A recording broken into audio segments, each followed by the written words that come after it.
Domitéo.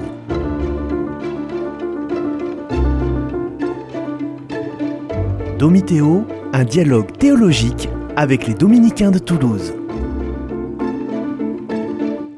Bonjour frère Édouard. Bonjour frère Louis. Nous continuons avec l'Esprit Saint et l'Esprit Saint dans l'Église au numéro 797 du catéchisme de l'Église catholique. Et je reprends une citation de saint Irénée. Le début de la citation qu'on trouve à ce numéro, c'est, voilà ce qu'il dit, « C'est à l'Église elle-même qu'a été confié le don de Dieu, c'est-à-dire l'Esprit Saint. » Et est-ce que vraiment l'Église a la possession, à la disposition de l'Esprit Saint, par exemple, est-ce qu'elle peut commander à l'Esprit Saint d'être dans un membre?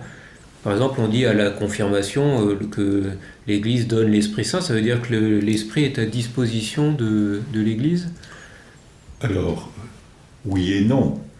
À la fois, quand l'Église fait ce que le Christ veut faire, il est clair qu'elle se rend, je dirais, conforme à ce que avait prévu notre Seigneur. Et donc, de ce point de vue-là, il y a vraiment, je dirais, correspondance avec cette orientation que le Christ a donnée dès l'institution de l'Église, dès qu'il s'est acquis son Église par son sang, dit les Actes des Apôtres. Et là, il y a vraiment une correspondance parfaite. Cependant, il est clair que cette correspondance n'est pas toujours, je dirais, en acte, comme nous le disions dans une émission précédente, et on sent qu'il y a cette autonomie.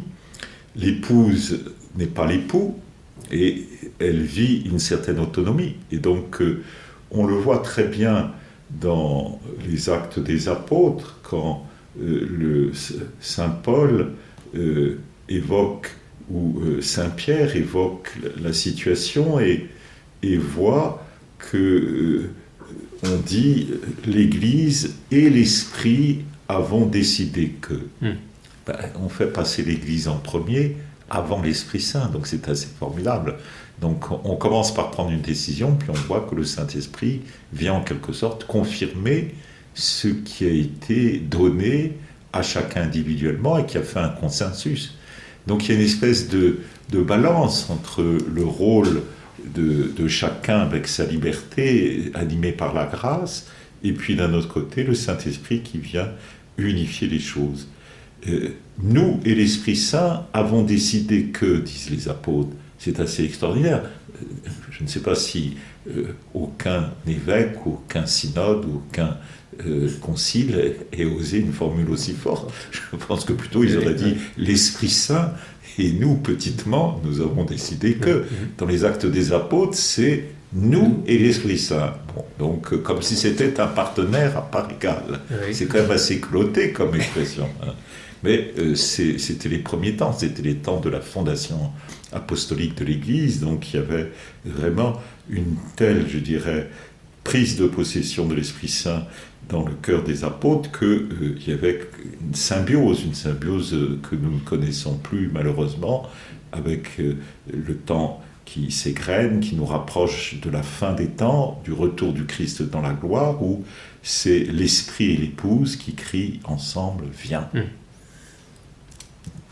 Et donc elle peut quand même, oui, dans le sens où elle agit au nom du Christ et dans cette volonté du Christ, alors l'Église a la disposition de l'Esprit Saint.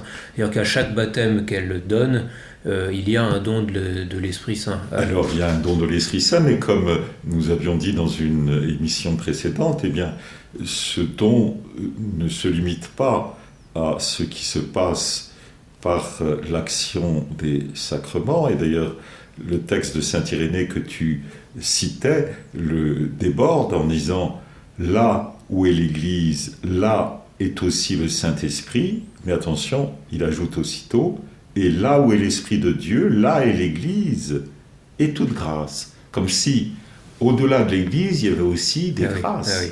Et donc on peut lire ce passage de saint Irénée comme un débordement d'esprit qui va au-delà des frontières visibles de l'Église. Hein. Bon, c'est une façon de le lire, on n'est pas obligé de le lire exactement comme ça. C'est dans l'Adversus Hereses, la grande partie 3, chapitre 24, qui est si beau.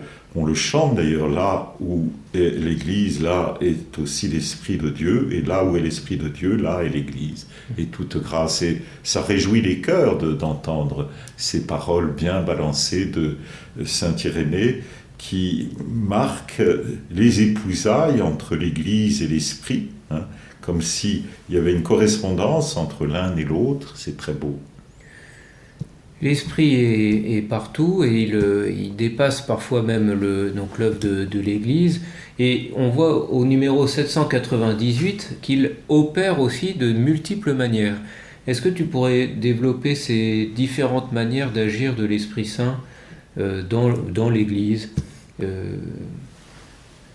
Alors, l'Esprit agit en profondeur dans les cœurs, donc ça reste malgré tout secret. Hein. Les trésors de Dieu, disait le livre de Tobie, dans ses effets extérieurs sont à publier, mais le secret du roi reste caché. Donc on ne peut pas savoir exactement ce que le Saint-Esprit vient faire dans chaque cœur, mais en tout cas, il y a une action secrète et des inspirations secrètes. Il y a des cœurs à cœur, il y a le fait que l'aspiration du Saint-Esprit, c'est d'être tout en tous, dit l'Épître aux Corinthiens. Et donc, de ce point de vue-là, il y a quelque chose qui est au-delà de l'ex opere operato, je dirais le fait même de poser les actes des sacrements qui produisent un effet réel de grâce, en particulier dans le baptême, dans la confirmation, dans l'Eucharistie. Il y a un effet, je dirais, palpable que le Saint-Esprit réalise, mais il y a tout le reste, c'est vrai, les charismes, il y a les inspirations du Saint-Esprit, il y a beaucoup de choses qui ne sont pas inscrites dans seulement l'action sacramentelle. La parole de Dieu qui a été donnée à l'origine est un don du Saint-Esprit. Il y a les prédications, il y a l'extension visible de l'Église sur tous les continents. Tout cela, c'est le travail du Saint-Esprit, la création de toutes les églises locales, avec tous les diocèses, la succession apostolique est un don par excellence du Saint-Esprit, et qui ne le reconnaît pas se met hors de l'Église. Qu'est-ce que c'est la succession apostolique ? Eh bien, c'est le fait que les 12 aient été choisis par le Christ, et qui leur a dit « ceux qui vous écoutent m'écoutent », et qui leur a donné donc pouvoir pour transmettre depuis le début tout ce qu'il leur a prescrit, hein, baptiser toutes les nations et enseignez-leur tout ce que je vous ai prescrit depuis le début. Donc il y a un enseignement et une communauté qui se fonde autour des apôtres, et ces apôtres ont imposé les mains, comme on voit Saint Paul qui impose les mains à Timothée, etc., pour ce qu'on appelle la succession apostolique, c'est-à-dire la suite des apôtres après leur retour à la maison du Père. Et il y a une succession dont parle saint Irénée dans ce même texte que tu citais, qui montre qu'on sait tous les successeurs depuis des grandes communautés comme Rome, comme Antioche, comme Alexandrie. On a le nom des successeurs des apôtres depuis l'origine. Et l'Esprit Saint qui se donne et qui est donné et qui apparaît dans tant de cœurs, quel est son but ? Parce que j'imagine qu'en Dieu, il est parfaitement heureux. Quel est que vient-il faire parmi nous ? Quelle est son œuvre ? Qu'est-ce qu'il veut mettre en place au milieu de nous en sortant de Dieu et en venant nous habiter ?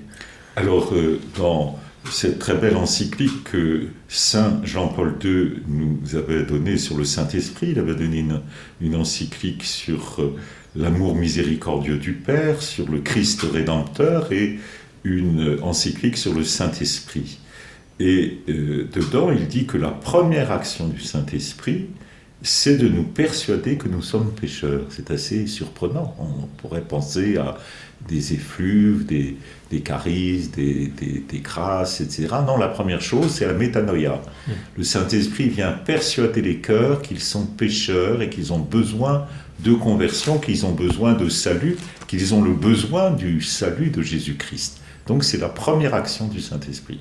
C'est ça que le Saint-Esprit instille dans les cœurs pour permettre le retour à la maison du Père. Dans le fond, nous sommes sortis de Dieu dans la création, il faut que nous retournions à Dieu sous l'effet du Saint-Esprit. Et c'est ça qui est le grand mouvement, dans le fond, d'exitus, sortie de Dieu, et reditus, retour à la maison du Père, comme l'enfant prodigue, qui reçoit, dans le fond, une inspiration du Saint-Esprit quand il saisit tout à coup qu'il serait beaucoup plus heureux dans la maison de son Père. Ouais. Donc s'il veut fonder une belle église, il faut d'abord des fondements sérieux. Donc en reconnaissant qu'on est, qu'on est pécheur parce que s'il n'y a pas ça, il ne peut rien construire avec nous. Il ne peut rien construire. Si l'homme ne veut pas faire une métanoïa, c'est-à-dire une transformation d'esprit, et une épistrophèse, c'est-à-dire un changement de direction de vie, il ne suffit pas d'avoir seulement se dire je me suis trompé, on verra pour plus tard. Non, épistrophèse, c'est-à-dire changement de direction, parfois radical, à 360 degrés.